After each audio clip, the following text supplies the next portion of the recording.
नमस्कार दोस्तों। आज मैं लगभग सवा घंटे की देरी से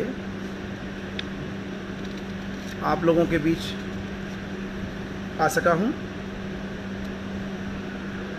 और ये सवा घंटे की देरी कहीं ना कहीं कोई गंभीर कारण अवश्य है।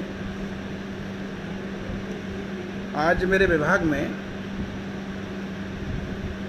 कोरोना को लेकर जो तैयारियां हैं और जो हम कार्यविधि अपना रहे हैं उन कार्यविधियों का निरीक्षण था और उच्च अधिकारियों का एक बड़ा प्रतिनिधिमंडल हमारे यहाँ उपस्थित था, जो ठीक 6 बजे शाम को यहाँ से रवाना हुआ और 6 बजे शाम को रवाना होने के बाद मुझे यहाँ तक आने में, आप तक पहुँचने में 10 से 15 मिनट लगे हैं।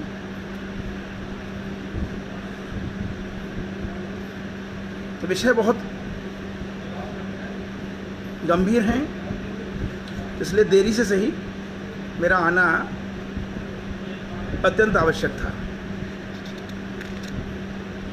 कल के लाइव के बाद कई चीज़ों पर हमने काम करना शुरू किया है।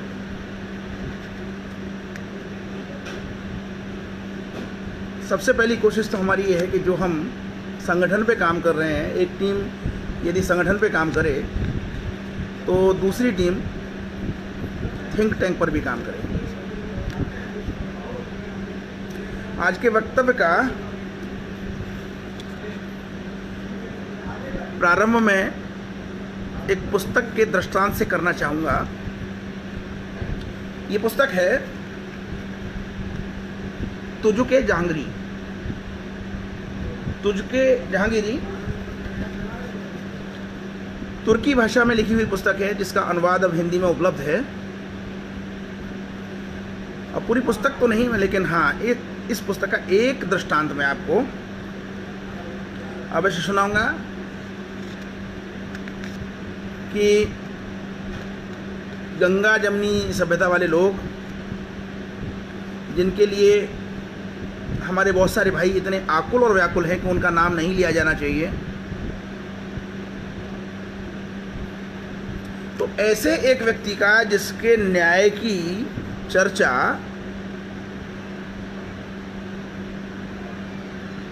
धर्मनिरपेक्ष इतिहासकार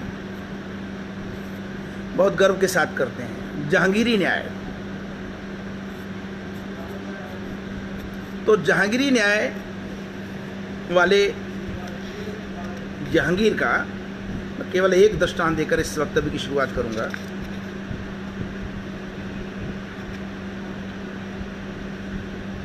विस्तार 7 आजर को मैं पुष्कर तालाब को देखने और वहां शिकार करने गया। पुष्कर तालाब आप समझ रहे होंगे, अजमेर के पास चर्चित पुष्कर। अब देखिए, ये जहांगीर कह रहा है, मैं नहीं कह रहा। यह हिंदुओं का प्राचीन तीर्थ है। इसके विषय में उनकी पुस्तकों में ऐसे वृत्तांत हैं जिन पर किसी समझदार आदमी को विश्वास नहीं हो सकता है, क्योंकि समझदार आदमी केवल इन चीज़ों पर विश्वास कर सकता है कि ये पृथ्वी चपटी है और वो ऊपर वाला 7 आसमानों के पार रहता है। समझदार आदमी हिंदू धर्म की पुस्तकों में क्या लिखा हुआ है उस पर विश्वास नहीं कर सकता। विश्वास करने जो चीज़ है वो आसमानी किताब की चीज़ है और कोई दूसरी चीज़ नहीं। पुष्कर अजमेर से 3 कोस दूर स्थित है। मैंने 2-3 दिन तक जल कुक्कटों को शिकार किया और फिर मैं अजमेर लौट आया। इस मंदिर के आसपास मंदिर बने हुए हैं जो काफिरों की भाषा में देवरा कहलाते हैं। इस मंदिर के आसपास मंदिर बने हुए हैं जो काफिरों की भाषा में देवरा कहलाते हैं। इनमें से एक मंदिर विद्रोही अमर के चाचा, विद्रोही अमर के चाचा राणा शंकर ने बनवाया था। शंकर मेरे राज्य में उच्च श्रेणी का सरदार है। यह देवरा बड़ा भव्य है और उसके निर्माण में 1 लाख रुपए खर्च किए गए थे। मैं इस मंदिर को देखने गया तो मैंने देखा कि काले पत्थर की एक प्रतिमा रखी हुई है जिसका स्वरूप गर्दन से ऊपर सूअर का सा है और शेष शरीर मनुष्य का सा है। हिंदुओं के बेकार धर्म में कहा गया है। अब देखिए जहांगीर, हिंदुओं के बेकार धर्म में, अगर आप सोशल मीडिया पे अभी हाल में हजारों जो वीडियो तैर रहे थे, उन हजारों वीडियो को देखते तो उसमें भी यही सब बात कही गई थी। और वो तो छोड़िए, हमारे हजारों वीडियो तो छोड़िए, अब लेटेस्ट पाकिस्तान के वीडियो इस समय आ रहे हैं जहाँ पे कहा जा रहा है कि मस्जिद में बड़ी से बड़ी बीमारी शिफा हो जाती है। ये बुखार वगैरह तो बहुत छोटी मोटी चीज़ है, तो बड़ी से बड़ी चीज़ जब शिफा हो जाती है तो कोरोना क्या चीज़ है? कोरोना तो बस ये समझिए कि आप मस्जिद के दहलीज पे गए और कोरोना क्या है। और इसी विचार के चलते इस समय आप जो भीड़ देख रहे हैं जगह जगह, लगभग हर शहर में भीड़ इकट्ठी हो रही है, वो केवल और केवल इसी विचार के चलते है। तो हिंदुओं का तो बेकार धर्म है, डरपोक, एक झटके में मंदिर बंद, एक झटके में नवदुर्गा की पूजा बंद, एक झटके में सारे काम बंद, एक झटके में होली का मनाना भी मान लिया, इक्का दुक्का कोई छोटा मोटा काम कर लिया, अन्यथा बड़े स्तर पे बड़ी चीज़ें सारी बंद।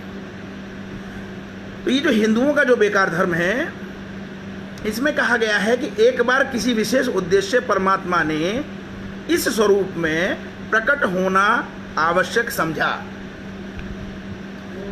आप समझ सकते हैं कि सूअर का सा तो वराह अवतार, हमारे यहाँ जो अवतार हैं उनमें एक अवतार वराह अवतार है, और निश्चित रूप से ये वराह अवतार के बारे में कहा जा रहा है। मैंने उस बेहुदा प्रतिमा को तोड़कर तालाब में फेंकने का आदेश दिया। इस मंदिर को देखने के बाद फिर एक पहाड़ी पर सफ़ेद गुंबद दिखाई दिया, वहाँ सब ओर से लोग आया करते थे। इसके विषय में जब मैंने पूछताछ की तो लोगों ने कहा कि वहाँ एक जोगी रहता है जो सीधे साधे मूर्ख लोगों उसके पास आते हैं, वह उनके हाथ में एक मुट्ठी आटा दे देता है। जब वे उसको अपने मुख में डालते हैं तो उस जानवर की भांति चिल्लाने लगते हैं जिसको इन लोगों ने कभी चोट मारी होगी। इस प्रकार उनके पाप मिट जाते हैं। मैंने आदेश दिया कि इस स्थान को ध्वस्त करके जोगी को वहाँ से निकलवा दिया जाए और गुंबद में जो मूर्ति है उसको भी तोड़ डाला जाए। इन लोगों का दूसरा विश्वास यह है कि इस तालाब में कोई पैंदा नहीं है। पूछताछ करने के बाद मालूम हुआ कि यह 12 हाथ से अधिक कहीं भी गहरा नहीं है। मैंने इसके घेरे को नपवाया तो वह 1.5 कोस निकला। आगे बहुत सारी बातें हैं। मैंने ये वक्तव्य जो लिया वो इसलिए लिया कि मध्य युग में या आज के युग में भी हिंदू धर्म की सबसे बड़ी विशिष्टता है वो ये है कि जो भी कुरीति, जो भी गलत परंपरा नज़र आई उसका निवारण किया गया। अब चाहे वो सती प्रथा हो, चाहे वो बाल प्रथा हो, बाल विवाह प्रथा हो, या कोई भी हो। लेकिन जो ये दावे कर रहे हैं कि हम बहुत बड़े वैज्ञानिक हैं, ये लोग, आप जरा सोच के बताइए कि ये लोग कितने वैज्ञानिक हैं। ये तो उस आसमानी किताब के खोल से बाहर ही नहीं आते हैं। और उसका जो सबसे बड़ा प्रमाण है वो आज इस समय उनके पवित्र महीने के अवसर पर स्थान स्थान पर जो भीड़ इकट्ठी हो रही है वो। मैं पहले ही अनुमान लगा चुका था कि जैसे ही रमज़ान प्रारंभ होगा और 28-29 मई की तिथियां आएंगी, अप्रैल की तिथियां आएंगी, कोरोना संक्रमण के आंकड़ों में तेजी से वृद्धि होगी। और ये वृद्धि इस आगे आने वाले 1 माह में बहुत तेज़ी से कई गुना ज़्यादा होगी। तो यह सरकार अभी घोषणा करे या न करे, यह पूरी तरह से स्पष्ट हो चुका है कि ये जो लॉकडाउन चल रहा है इसके मई तक खुलने के कोई आसार नहीं है। 31 मई तक लॉकडाउन खुलने के कोई आसार नहीं है। थोड़ी बहुत दुकानों वगैरह के खुलने में जो छूट चली आ रही है उसमें थोड़ा बहुत इजाफा हो सकता है, बढ़ सकता है, लेकिन जिस तरह का माहौल बनाया गया है उस तरह के माहौल में अब ये लॉकडाउन खुलने का प्रश्न ही नहीं उठता। डॉक्टर अजीत पांडे लिख रहे हैं कि सनातन धर्म समय के साथ अपनी कुरीतियों का परित्याग और निषेध करता रहा है। निश्चित रूप से सनातन संस्कृति वेद के जिस वाक्य का अनुसरण करती है वह वाक्य है अस्तो मा सद्गमे। असत्य से हमें असत्य से हटाकर हमें सत्य के मार्ग पर ले चलो। आमतौर पर हम इसका सामान्यीकरण कर लेते हैं और कह देते हैं हे ईश्वर हमें झूठ से बचाओ, हम झूठ ना बोलें। ये एक सामान्य अर्थ है। इसका जो विशिष्ट अर्थ है, जो इसके पीछे जो व्यंजना है उस पर ध्यान देने की ज़रूरत है कि प्रकृति में बहुत सारी चीज़ें ऐसी हैं जिनके सत्य के बारे में हमें नहीं पता, और हे ईश्वर हमें इस प्रकृति में जो सत्य छुपे हुए हैं उनकी ओर हमें ले चलो। और यही कारण है कि भारतीयों ने सबसे पहले माना कि धरती गोल है, सबसे पहले माना कि ये सूर्य का चक्कर लगाती है। सच बात तो ये है कि जो श्रेय बहुत सारे मामलों में जो श्रेय पश्चिमी तथाकथित वैज्ञानिकों ने लिए हैं, अगर हमने अपनी संस्कृत भाषा को हेय दृष्टि से ना देखा होता, हमने अपनी संस्कृत भाषा के प्रति यहूदियों की तरह हिब्रू जैसा प्रेम दिखाया होता, सद्भाव दिखाया होता, और संस्कृत भाषा के ग्रंथों में जो ज्ञान छिपा हुआ है उसको कभी जानने की कोशिश की होती, तो ये जो भ्रम उत्पन्न हो गया है कि जो कुछ भी विज्ञान है वो केवल और केवल पश्चिमी देशों के माध्यम से है, भारत विज्ञान से बहुत दूर है, तो ये मूर्खतापूर्ण सोच है। सच बात यह है कि विज्ञान का प्रारंभ करने वाला ही भारत है। मुझे बड़ा आश्चर्य होता है कि बहुत सारी बातों को समय समय पर कहा जाता है, लेकिन हम एक दो वक्तव्य ऐसे दे देते हैं कि दूसरा पक्ष उन वक्तव्यों को पकड़कर हुआ जैसे गीदड़ों का जो एक समूह हुआ चिल्लाता है, हुआ चिल्लाना शुरू कर देता है। यह स्थिति अनुभूत होती है। उदाहरण के लिए, जब मैं हाई स्कूल लेवल का विद्यार्थी था तो एक पाइथागोरस की प्रमेय हमें पढ़ाई जाती थी। धीरे धीरे कर समय बदला और मुझे बड़ी प्रसन्नता है कि पूरा विश्व उस पाइथागोरस की प्रमेय से पहले अब एक भारतीय व्यक्तित्व का नाम भी जोड़ने लगा है, और अब उसको बोधायन पाइथागोरस प्रमेय बोला जाता है। यानी कि पाइथागोरस से पहले ही बोधायन उस प्रमेय को सिद्ध कर चुके थे।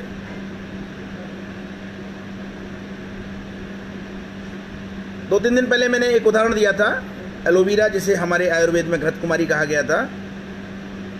हमारे आयुर्वेद की बहुत सारी चीज़ों को नकार दिया गया, लेकिन अब अंततः सारे पश्चिमी देश आयुर्वेद की तरफ बढ़ रहे हैं। सोशल डिस्टेंसिंग, शुचिता, जिसके लिए हमने शुचिता शब्द का इस्तेमाल किया है, शुचिता का हमारे संस्कृति में बहुत महत्व रहा है।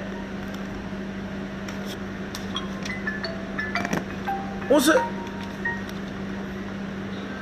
शुचिता को ही अगर हम आज जो हम जीवन पद्धति कोरोना के संकट के समय अपना रहे हैं,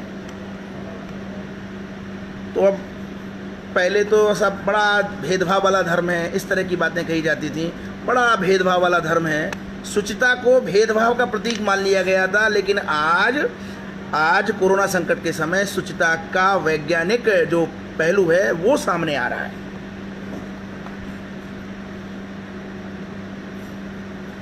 तो मित्रों, अगर हम अपनी संस्कृत ग्रंथों को,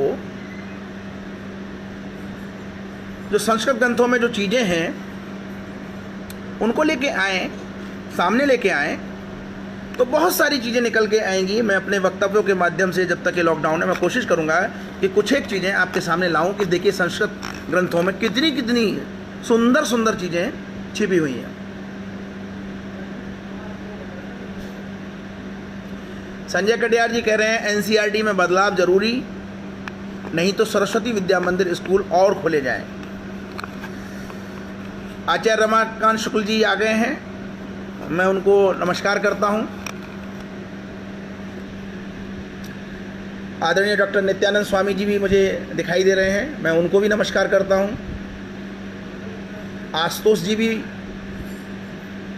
डॉक्टर आशुतोष वाजपेयी जी पे भी मेरी नज़र पड़ रही है, मैं उनको भी नमस्कार करता हूं। डॉक्टर अजीत पांडे जी को भी मेरा नमन है। आप सभी विद्वजनों को मेरा नमन है। तो मैं जो कह रहा था कि अगर हम सल्तनत काल की पुस्तक, मैं तो आज केवल एक पुस्तक आज आपको दिखा रहा हूँ, तुझके जहांगीरी, सल्तनत काल की जो पुस्तकें लिखी गई हैं उन पुस्तकों से लेके मुग़ल काल तक की जितनी भी पुस्तकें तुर्की और फारसी भाषा में लिखी गई, उर्दू में लिखी गई, अगर हम केवल उनके हिंदी अनुवादों को पढ़ें तो हमें बहुत कुछ समझ में आएगा कि हिंदू धर्म के प्रति कितनी वैमनस्यता प्रारंभ से ही व्याप्त की गई। ये बहुत विचारणीय बात है। बहुत सारे लोग 1857 के स्वतंत्रता संघर्ष को हिंदू मुस्लिम एकता का प्रतीक बताते हैं। अगर उनको उसके बारे में तथ्यात्मक जानकारी हासिल करनी है, 1857 वो वर्ष है जिसके बाद सही मायनों में हिंदुओं ने व्यापक रूप से अपने उत्थान के विषय में सोचा। ये वैसे तो ये शुरुआत बंगाल में फोर्ट विलियम कॉलेज की स्थापना के बाद से शुरू हो गई थी, 1773 के बाद से शुरू हो गई थी। लेकिन उससे पहले आपको सनातन संस्कृति में 1773 से पहले सनातन संस्कृति में उत्थान की बात करने वाले, अपनी बात करने वाले जो लोग हैं वो नज़र नहीं आएंगे। सारे के सारे जो महापुरुष हैं भारतीय संस्कृति में, ये जरा ये सोचने वाली और विचारणीय बात है कि वो कलकत्ता में बंगाल प्रेसिडेंसी की स्थापना के बाद ही बोलने की हिम्मत जुटा सके। और ये बोलने का क्रम भी बंगाल से ही प्रारंभ हुआ। अन्यथा जिस क्षेत्र को हम उत्तर भारत कहते हैं, जो हिंदी क्षेत्र है, वहाँ की स्थिति तो बड़ी दुखद थी। और बड़े खेद के साथ कहना पड़ता है कि उस स्थिति के वर्णन के लिए बहुत सारी चीज़ें हमारे पास उपलब्ध नहीं हैं। लेकिन उन स्थितियों का वर्णन इन्हीं लोगों की पुस्तकों के माध्यम से, जो सल्तनत काल की स्थापना से लेके और 1857 तक जो लिखी गई हैं, उसमें भली भांति वर्णित है। उनको अगर हम पढ़ना चाहें, उन लोगों के बीच में लाना चाहें, तो बहुत सारी चीज़ें मिलेंगी। तो 1857 का जो संघर्ष था, वो वास्तव में क्या संघर्ष था, उसकी क्या पूर्व पीठिका थी, क्या भूमिका थी, किस प्रकार संघर्ष किया गया, अगर उसको जानना है तो वीर सावरकर की पुस्तक को पढ़ना बहुत अनिवार्य है। और 1857 का स्वातंत्र समर, और यही एक ऐसी पुस्तक है जो 1857 के बारे में प्रामाणिक जानकारियाँ देती है।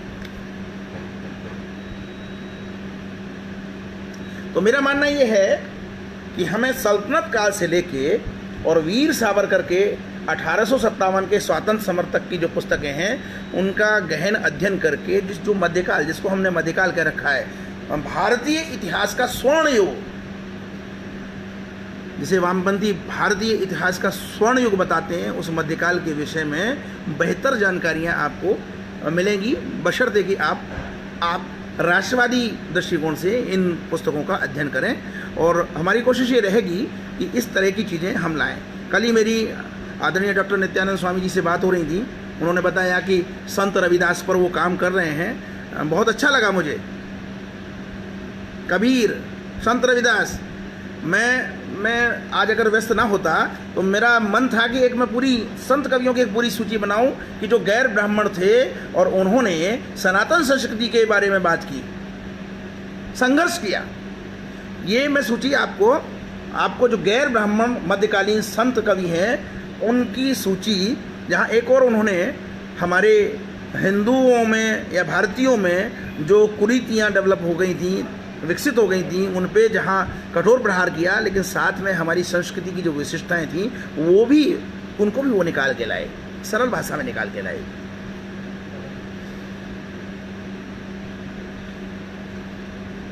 जी जी जी जी बिल्कुल कान पक चुके हैं। संजय कटियार जी कह रहे हैं अकबर, बाबर और हुमायूं का गुणगान करते करते पक चुके। समस्या तो ये है कि हमारे सामने जो साहित्य परोसा जा रहा है वो घूम फिर कर वही साहित्य है, और उससे भी आगे बढ़ के कल मैंने जो 16 पुस्तकें आपको दिखाई और आगे जा रहे हैं। यानी दो तरह का साहित्य, एक तरफ तो हमें ये जताने के लिए साहित्य है कि तुम कुछ भी नहीं हो, शून्य हो, और दूसरी तरफ एक हमारे ही भाइयों को वो साहित्य परोसा जा रहा है कि देखो तुम पर इन लोगों ने अत्याचार किया है।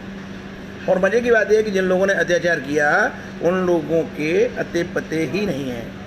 अगर आप भारत में इस्लाम धर्म के विकास का अध्ययन करेंगे तो आप ये मत समझिए कि सारे लोग एक झटके में तलवार की नोक पे इस्लाम कबूल करवा दिए गए। नहीं, ऐसा नहीं है। इनके नैरेटिव्स समझने की आवश्यकता है। अफगानिस्तान में जब इस्लाम स्थापित हुआ तो वहाँ से स्थापना के बाद भारत के विश्व व्यापार को कब्जे करने के चक्कर में जो बौद्ध थे, जिन्होंने इस्लाम ग्रहण किया अफगानिस्तान के लोगों ने, वो एक के बाद एक, क्योंकि वो कृषि उत्पादों का व्यापार करते थे, फल खरीदते थे, सब्जी खरीदते थे, अनाज खरीदते थे, आढ़त का सारा काम उनके हाथ में था। वो जब बौद्ध से इस्लामिक संस्कृति में परिवर्तित हुए तो उन्होंने अपने संपर्कों के माध्यम से बिना किसी रक्त क्रांति के सहजता से बहुत बड़े समुदाय को, जो कि बौद्ध था, उसको इस्लाम में परिवर्तित कर दिया।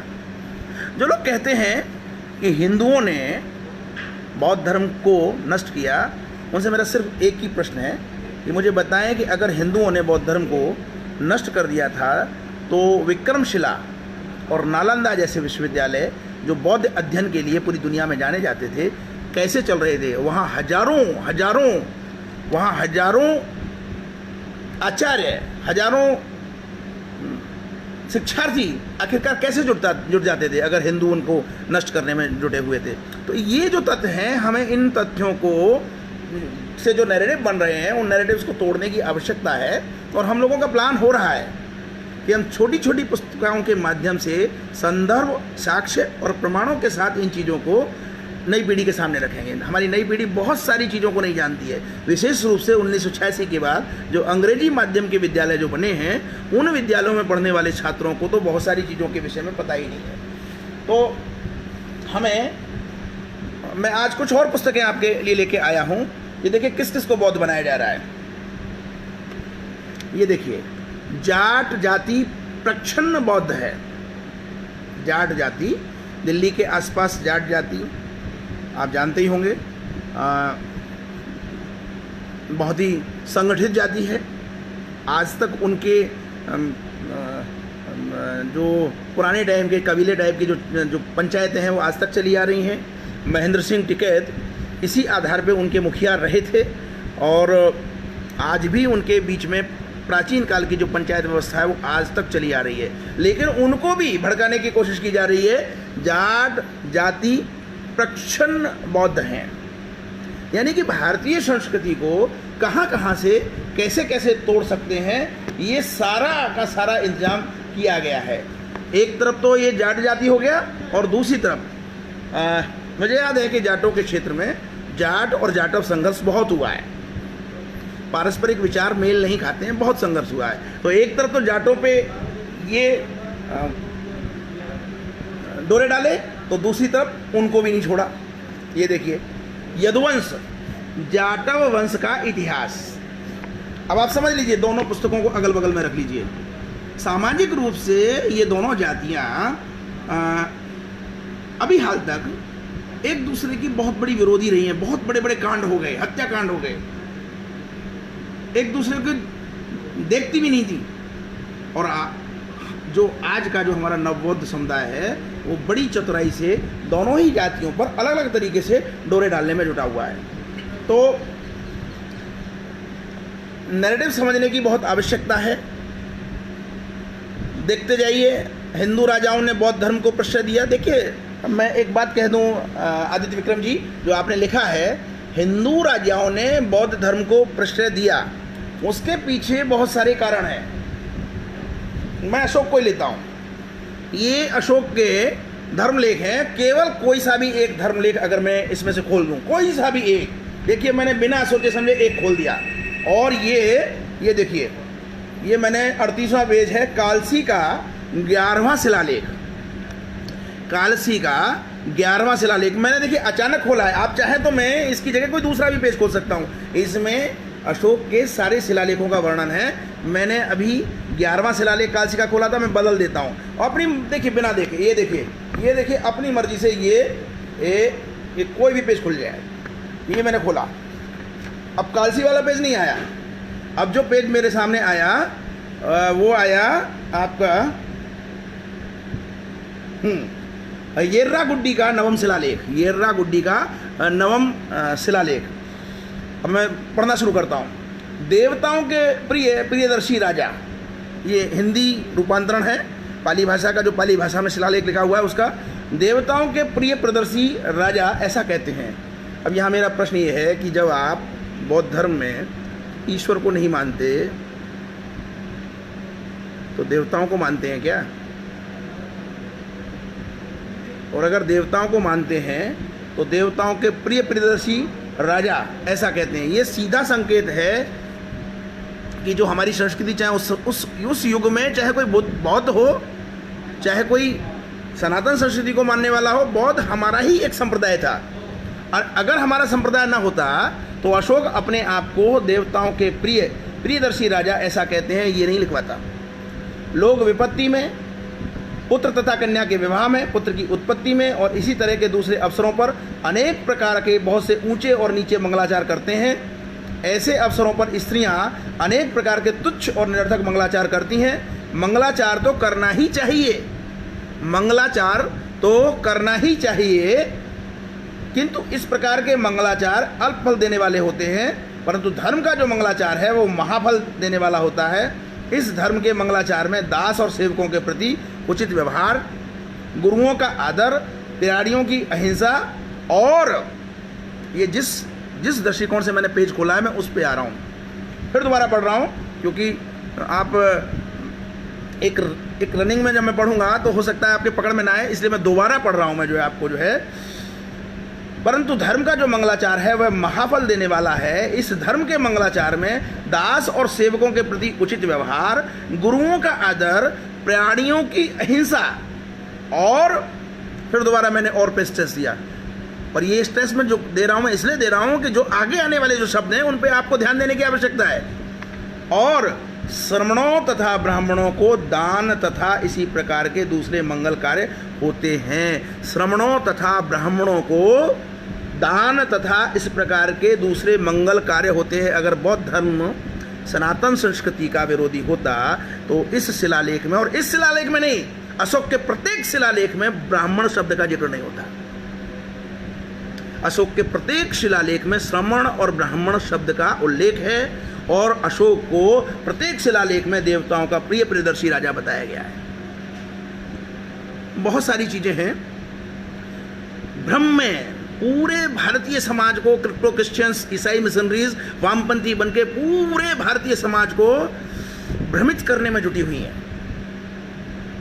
अरे जिस धर्म के परिष्करण की बात आप कर रहे हैं, उस परिष्करण की बात तो स्वयं अशोक कर रहा है, लेकिन वह अशोक ये नहीं कह रहा कि ब्राह्मणों को दान मत दो। वो ब्राह्मणों को दान देने के लिए कह रहा है, क्योंकि ब्राह्मणों की जीविका कोई दूसरी जीविका नहीं थी। अगर ब्राह्मणों की अपनी स्वयं की कोई जीविका होती तो अशोक जैसा व्यक्ति ब्राह्मणों के दान के लिए बात ही नहीं करता। वो ब्राह्मणों के लिए दान, श्रमणों के साथ साथ ब्राह्मणों के लिए दान की अगर बात कर रहा है, जनता को प्रेरित कर रहा है, तो इसका मतलब ये। और यहाँ एक बात और, सारे ब्राह्मण या सारे श्रमण राज्याश्रयी नहीं थे, क्योंकि अगर वो राज्याश्रयी होते तो एक सम्राट, भारत का सम्राट जनता से अपील नहीं करता कि आप श्रमणों और ब्राह्मणों को दान दो। और मजे की बात यह है कि पूरे भारतवर्ष में जो शिलालेख अशोक के फैले हुए हैं, उन सारे शिलालेखों में यह दृष्टांत है। तो मित्रों, जो ये भ्रम क्रिप्टो क्रिश्चियन वामपंथी उत्पन्न कर रहे हैं, इनको बहुत समझने की आवश्यकता है। और मजे की बात यह है कि इन्होंने नवबौद्धों को ब्रिटिश काल से ही प्रेरित किया है कि वो इस तरह की चीज़ें करें। लेकिन मैं आपकी जानकारी के लिए, ब्रिटिश काल से क्यों, मैं आपकी जानकारी के लिए मैं कुछ चीज़ें और बताता हूँ। ये एक पुस्तक है बौद्ध धर्म में, पश्चिमी देशों में सबसे मान्य पुस्तक है बौद्ध धर्म के बारे में। बौद्ध धर्म का इतिहास और साहित्य, बौद्ध धर्म का इतिहास और साहित्य। और इसके जो लेखक हैं वो T.W. रीस डेविड्स इसके लेखक हैं। और ये कौन थे मैं बताता हूँ आपको, पहले इन्हीं के बारे में बताता हूँ, लेखक के बारे में बताता हूँ। राइस डेविड्स का भारत से निकट संपर्क रहा है। ब्रिटिशकालीन भारत में वे Ceylon civil services, Ceylon mean Sri Lanka, Ceylon civil services के सदस्य के रूप में भारतीय उपनिवेश में अपनी सेवाएं देने आए और भारत में अपना पर्याप्त समय व्यतीत किया। सिंगल द्वीप यानी श्रीलंका में रहते हुए उन्होंने जीवंत बौद्ध धर्म का अवलोकन किया एवं इसके शास्त्रों को पढ़ने समझने में उनकी रुचि जागृत हुई। ध्यान देने वाली बात है कि बौद्ध धर्म उस समय भारत में ना के बराबर था, और बौद्ध धर्म का जो स्वरूप था वो या तो तिब्बत में था, या सिक्किम में था, या लद्दाख में था, या फिर सीधे श्रीलंका में था। तो वो श्रीलंका के सिविल सर्विसेज के एक सदस्य थे।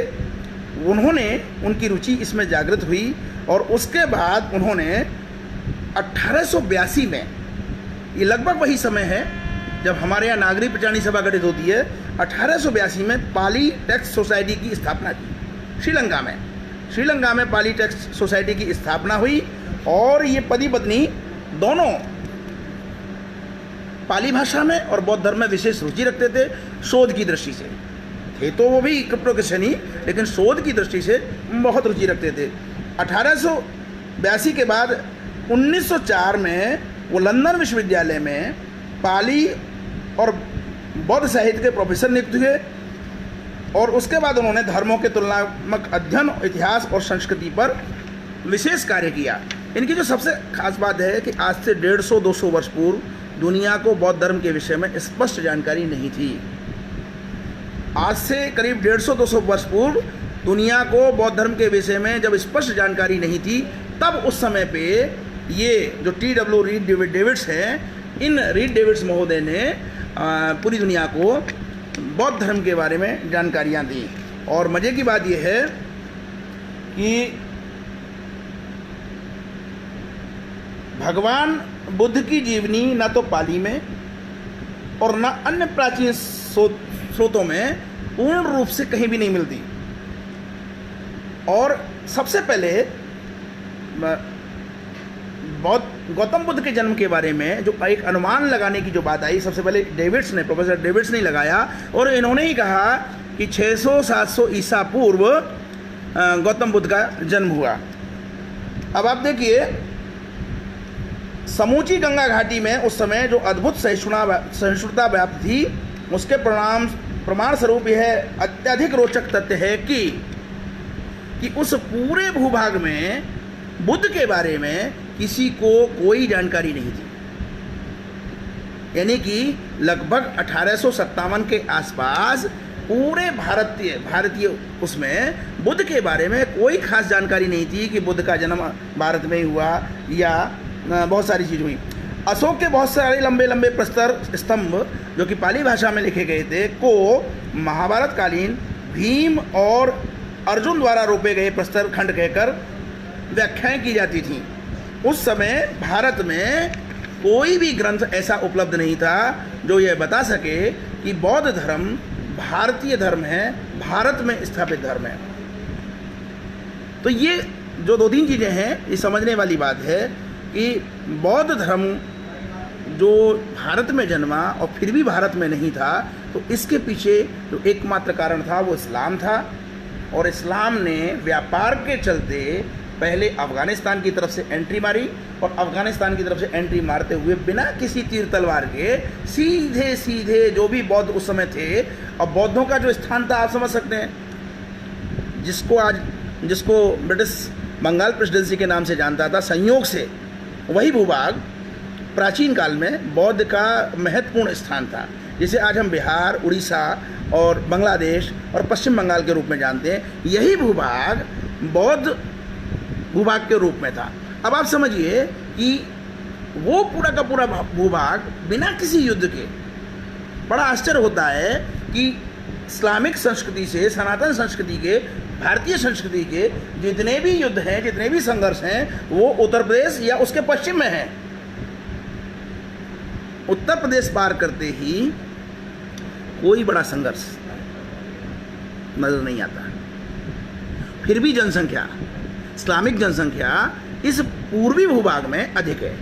बिना किसी संघर्ष के पूर्वी भूभाग में इस्लामिक जनसंख्या का अधिक होना ये इस बात का बहुत बड़ा प्रमाण है कि जो उस समय बौद्ध थे वो तलवार की नोक पे, तलवार के डर से, एक झटके से जीवन बचाने के लिए इस्लाम अपनाते चले गए।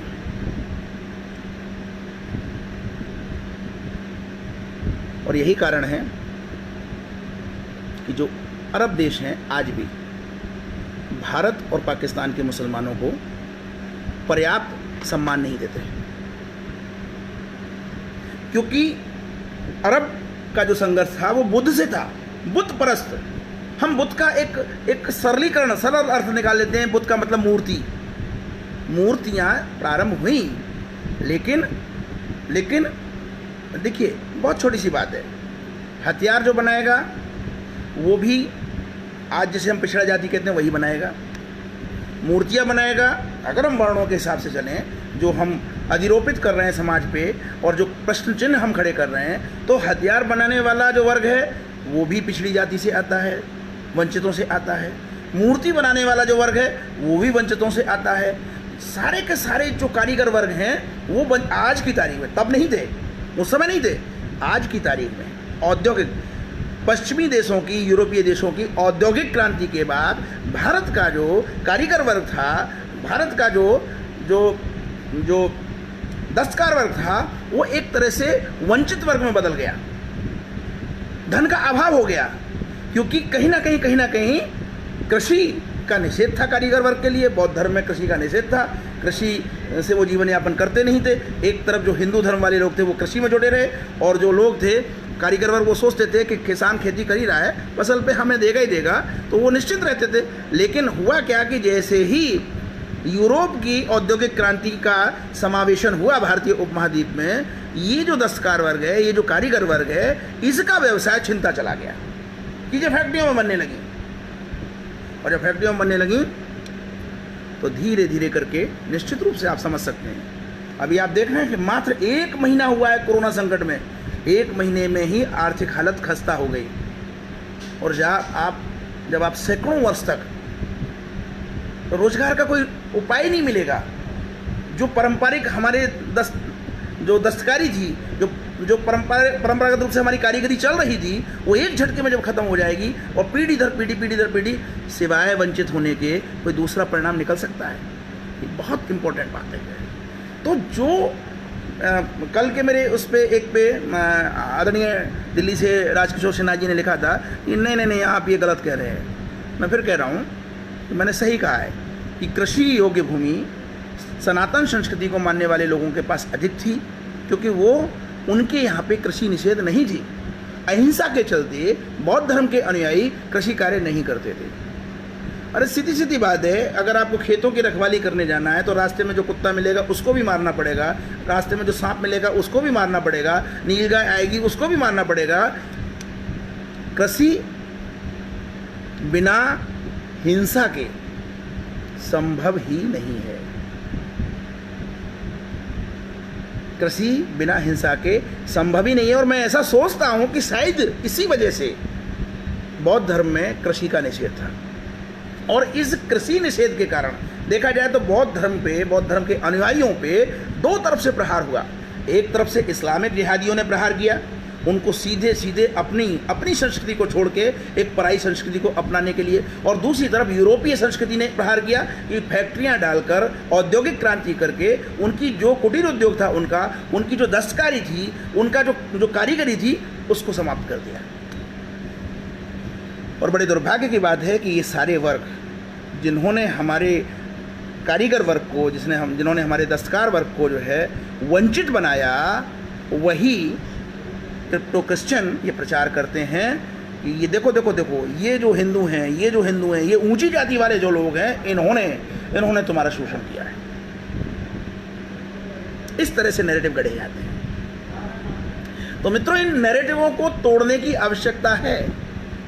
ये सारे लोग जितने भी हैं, जो वंचित वर्ग के लोग हैं, वो हमारे भाई हैं। मेरा मानना यह है कि हम इनकी समुचित शिक्षा के लिए काम करें। मेरा मानना यह है कि जब समुचित शिक्षा होगी तो मानसिक स्तर भी बड़ा होगा, ज्ञानवर्धन भी होगा, और जब ज्ञानवर्धन होगा और सक्षमता आएगी तो बाकी की दीवारें तो अपने आप टूटती जाएंगी। कोई बहुत बड़ी चीज़ नहीं है, सारी चीज़ें होती जाती हैं। मैं प्रारंभ से ही मैंने एक कहानी लिखी थी, झूठे बर्तन मैंने कहानी लिखी थी, और वो कहानी नहीं, एक सत्य घटना थी। मैं जब 11वीं-12वीं कक्षा में पढ़ता था, तो 11वीं-12वीं कक्षा में जब पढ़ता था, आज भी वो मेरा मित्र है, मेरा सहपाठी, वो दलित जाति से था, वंचित जाति से था। और मेरी मित्रता उस समय किशोर वय में जितने भी मेरे आसपास लोग थे, मेरी मित्रता उसी से सबसे ज़्यादा थी। और मैं निसंकोच उसके घर जाता था, उसके घर खाना खाता था। एक बार वो मेरे घर आया। वो फेसबुक पे भी जुड़ा हुआ है मेरा मित्र, क्योंकि फेसबुक ने एक बहुत अच्छी चीज़ की कि बचपन के मित्रों को भी मिला दिया। तो वो मेरा मित्र जब मेरे घर आया तो मेरी माँ ने बड़े प्रेम से खाना खिलाया। हम दोनों ने बैठ के खाना खाया। मैं उस समय जातिवादी सोचता भी नहीं था, समझता भी नहीं था। जब वो खाना खा चुका तो मेरी माँ ने धीरे से कहा, बेटा कौन जात हो? अब ये उनके संस्कार थे, उस समय जो स्थितियाँ थी जैसी भी थी, उनके संस्कार थे।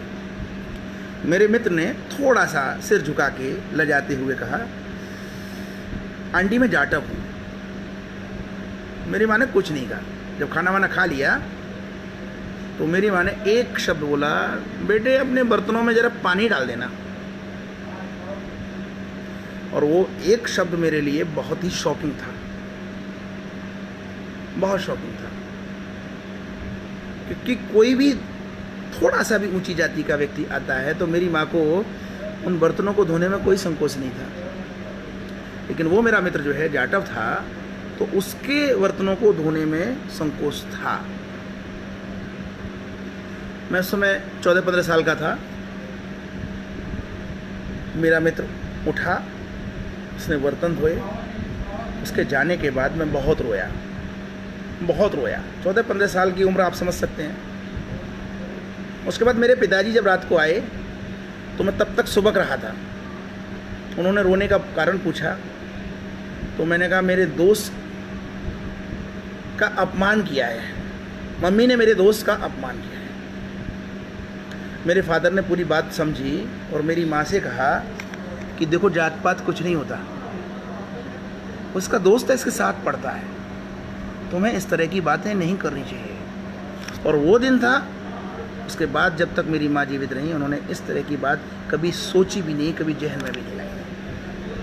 अब आप समझ सकते हैं कि जब मैं उस समय इस विचारधारा का था तो उसके बाद धीरे धीरे धीरे करके मैं तो बहुत घुला मिला हूँ, लेकिन मेरे जैसे घुले मिले रहने वाले व्यक्ति को कष्ट तब होता है कि जब ये क्रिप्टो क्रिश्चियन तरह तरह के नैरेटिव गढ़ के हम जो हमारी संस्कृतियाँ जो थोड़ी बहुत दूरी आई थी वंचित होने के कारण, अब जब आदमी वंचित होता है, जब निर्धन होता है, तो भाई भाई भी आप देखिए, एक IAS भाई हो जाए और दूसरा भाई किसान रह जाए तो उनके परिवारों में भी फर्क पड़ जाता है। मैंने एक नैरेटिव बताया था।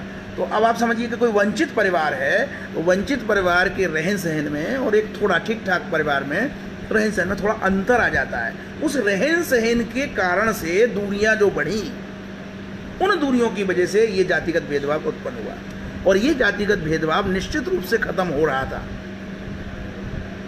मैं खत्म होते हुए स्वयं अनुभव कर रहा था, लेकिन अचानक इस देश की संस्कृति के शत्रुओं को लगा कि अगर ये सारी चीज़ें यहाँ पे ख़त्म हो गई तो ये देश मजबूत हो जाएगा। और तब नए सिरे से मेहनत करके, धन खर्च करके नए नए नैरेटिव गढ़े जाने लगे। मैं आपको बता दूं, जो मैं पुस्तकें आपको दिखा रहा हूं, उस समय ये सब पुस्तकें नहीं हुआ करती थी। ये जहर फैलाने वाली, विश्वमन करने वाली पुस्तकें नहीं होती थी। आज मैं देखता हूं 2500 पुस्तकों की सूची तो मेरे पास है और मेरा अनुमान है कि कम से कम 10,000 इस प्रकार की पुस्तकें समाज में वितरित की जा रही हैं। अब बड़ा आश्चर्य होता है कि बहुत बड़े बड़े प्रोफेसर, ये हैं डॉक्टर जगन्नाथ उपाध्याय, बौद्ध संस्कृति बनाम ब्राह्मणवाद, हम नाम तो इनका भी डॉक्टर जगन्नाथ उपाध्याय ही लिखा हुआ है। राहुल शांकृतायन और डॉक्टर जगन्नाथ उपाध्याय, ये दो नाम ऐसे नाम हैं जिन्होंने सनातन संस्कृति की जितनी जम के भर्त्सना हो सकती है, जम के भर्त्सना की है।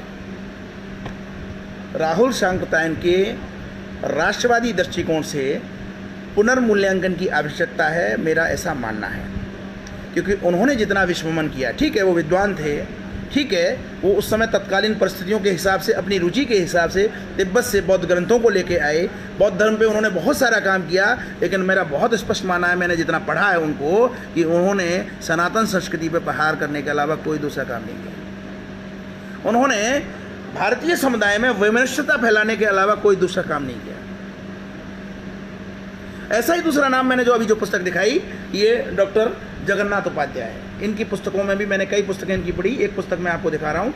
ये भी भारतीय संस्कृति को गिराने का काम कर रहे हैं। एक पुस्तक डॉक्टर नित्यानंद स्वामी जी कल जिक्र कर रहे थे जब मुझसे टेलीफोन वार्ता कर रहे थे, भागीरथ है। तो भागीरथ जी ने एक भारत का इतिहास नाम से पुस्तक लिखी है और उसमें लिखा है श्रमण ब्राह्मण संस्कृतियों का संघर्ष। इसमें भी यही सब चीज़ें हैं, श्रमण ब्राह्मण संस्कृतियों का संघर्ष, भारत का इतिहास, इसमें भी यही सब चीज़ें हैं। ये देखिए आपका हिंदू धर्म कितना घटिया धर्म है। एक पुस्तक हो तो मैं बताऊं, देखिए ये देखिए, ब्राह्मणवाद बनाम शूद्रवाद, एक पुस्तक हो तो कहा जाए, लेकिन यहाँ तो पुस्तकों की भरमार है। अभी मैं थोड़ी देर पहले मैंने आपको दो पुस्तकें दिखाई, जाट बौद्ध हैं और जाटव बौद्ध है। एक तीसरी पुस्तक और देखिए, आनंद आ जाएगा आपको देख के, बहुत आनंद आ जाएगा आपको देख के। ये देखिए तीसरी पुस्तक देखिए, क्या यीशु मसीह बौद्ध थे? क्या ईसा मसीह बौद्ध थे? क्या यीशु मसीह बौद्ध थे? अरे भाई सारे लोग बौद्ध थे, रावण भी बौद्ध था, महिषासुर भी बौद्ध था और बाली भी बौद्ध था, और क्या नाम है जो है, किस किस के नाम लोग हैं, सारे लोग बौद्ध थे भाई। ये तो जो यूरेशियन डीएनए वाले कुछ लोग जो आ गए हैं, पता नहीं इनके पास कहाँ से इतनी ताकत आ गई, इन्होंने सब पे कब्जा कर लिया, सबको नष्ट कर दिया, कोई बचा ही नहीं। और आज भी इतने ताकतवर हैं कि सारी संस्कृतियाँ, चाहे वो क्रिप्टो क्रिश्चियन हों, ईसाई मिशनरीज हों, चाहे वो इस्लामिक जिहादी हों, चाहे नवबौद्ध हों, सारे के सारे उनको ख़त्म करना चाहते हैं और ख़त्म ही नहीं कर पा रहे हैं। तो अब अगर मैं कहूँ कि कुछ ना कुछ तो इस संस्कृति में ऐसा है जो आप मिलकर भी खत्म नहीं कर पा रहे हो, कुछ ना कुछ तो इस संस्कृति में ऐसा है जो आज तक कोई इसे खत्म नहीं कर पाया, और वो इस संस्कृति में है व्यक्तिगत स्वतंत्रता। किसी भी समुदाय में व्यक्तिगत स्वतंत्रता नहीं है, एक बंधी लकीर पर चलना पड़ता है। केवल सनातन संस्कृति एक ऐसी संस्कृति है जहां आपको बंधी लकीर पर चलने की अनिवार्यता नहीं है, और यही इस संस्कृति की सबसे बड़ी शक्ति है। और बंधी लकीर पर नहीं चलना है, ये बात अगर हमने अपने सारे साथियों को समझा ली तो कोई इनको फुसला नहीं पाएगा। मैं जो क्रिप्टो क्रिश्चियंस पे मैं जो बात कर रहा था, मैंने उस दिन नाम लिया था, आदित्य विक्रम जी पूछ रहे थे कौन सी पुस्तकें हैं।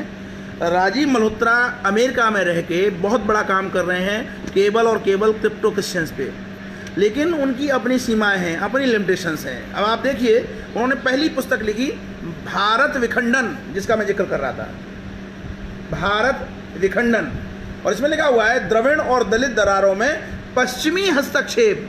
पश्चिमी हस्तक्षेप का मतलब समझ जाइए, ईसाई मिशनरीज। द्रविड़ और दलित दरारों में पश्चिमी हस्तक्षेप, भारत विखंडन, यानी कि भारत को विखंडित करने के लिए किस प्रकार से प्रयास किए जा रहे हैं क्रिप्टो क्रिश्चियन ब्राह्मणपंथियों द्वारा, इस पुस्तक में उनका बहुत कुछ वर्णन है। ये आंखें खोलने वाली पुस्तक है। इसके बाद इनकी दूसरी और पुस्तक आई, और वो भी महत्वपूर्ण पुस्तक है। पुस्तकें इनकी कई आ चुकी हैं अंग्रेजी में, मैं केवल हिंदी में जो अनुवाद है, मैं केवल उन पुस्तकों की बात करूंगा। ये पुस्तक है विभिन्नता, विभिन्नता, और इसका भी आप नीचे शीर्षक देखेंगे तो पाश्चात्य सार्वभौमिकता को भारतीय चुनौती, यानी कि हम भी ताकतवर हैं, पाश्चात्य सार्वभौमिकता को भारतीय चुनौती। इन दो पुस्तकों से बहुत कुछ हम समझ सकते हैं, लेकिन इन पुस्तकों की सीमाएं हैं, और वो इनका कार्य ज़्यादातर अमेरिका में रहने के कारण, अंग्रेजी में होने के कारण, दक्षिणी जो विचलन है उस पे ज़्यादा काम है। उत्तरी विचलन पे, यानी उत्तर भारतीय विचलन पे, हिंदी क्षेत्र पे इनका काम ज़्यादा नहीं है। हिंदी क्षेत्र के लिए काम करने की बहुत आवश्यकता है। ये तो सच बात बता दूं कि कहीं रुकी नहीं रहे। अभी एक लेटेस्ट नई पुस्तक आई है, जाति व्यवस्था की नई समीक्षा, पवित्र से अपवित्र की ओर। ये कह रहे हैं हमारी संस्कृति तो अपवित्र संस्कृति है, और अब हम इसी का उत्थान करेंगे। तुम पवित्र हो तो बाढ़ में जाओ।